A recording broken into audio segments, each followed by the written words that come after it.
teenagers sell drugs either through fear and intimidation, and I'll come back to that in a few minutes, or else through seeing dealing as a viable and a lucrative career choice, where they have role models who are doing very well out of dealing. They have the designer clothes and the watches and the cars and the extensions to the houses, and they have the holidays. So why would they not sell drugs when the alternatives are not viable? A job that, if you're lucky, might pay minimum wage if you have a job at all, and hanging around doing nothing.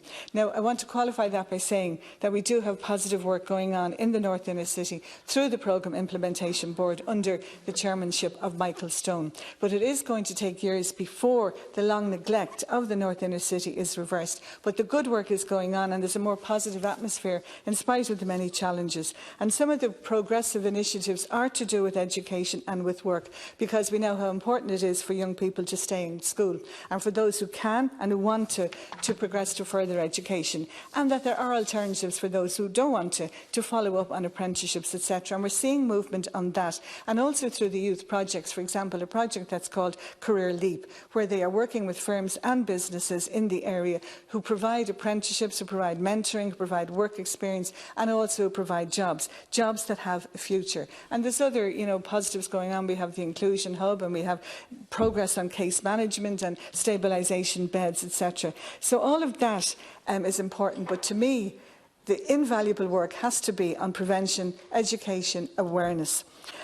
For those people who end up taking drugs, those who end up dealing as a career choice, and then those who are forced into dealing. But unfortunately, we could walk from here tonight to the North Inner City, the South Inner City, and you could buy anything. You could buy anything from weeds to tablets to crack cocaine to heroin. And that's the reality of life in those areas. Now, one of the terms of reference for the standing subcommittee in the strategy was to develop, implement and monitor responses to drug-related intimidation as a matter of priority.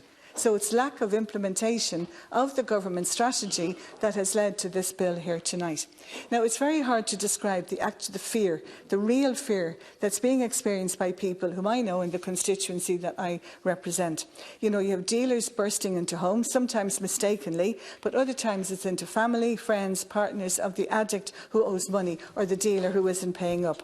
It's the fear that drives some of those family members to do things that they would never do, to get involved in criminality, burn out somebody's car, attack somebody's house, rob, physical assault, even murder, to pay a drug debt, either one's own or a drug debt of a family member, whose life is at stake if the debt is not paid, or it may have had to move out of Dublin or Ireland to avoid being murdered, but the family will be left to pay. And I'm not sure that that reality will be helped by the bill, because, where's the evidence coming from? If fear drives some children into dealing, fear is going to keep them in dealing as well. And the support is needed to address that fear. And then we have children and young people who are part of families with a history of criminality. And yes, we want to break that cycle, but this bill, I'm not too sure about that, with the very best of intentions. The real answer, as far as I'm concerned, is to ensure the government's own commitment in the National Drug Strategy that is implemented, and that the policy structures of the strategy, the structure of the task forces, need to be re-empowered and resourced to do the work. And, we have a lot of outstanding issues when it comes to drugs as well. And I just look at, the reality of drug-related deaths. There have been 5 in the North Inner City in recent weeks.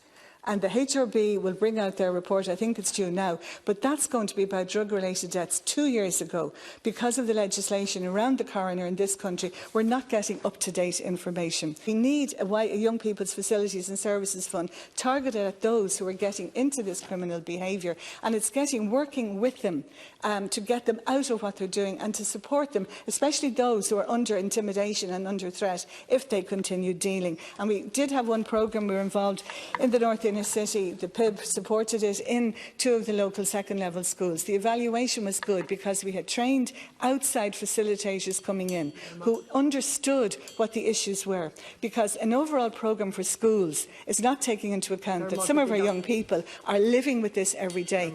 Young people in other communities are not.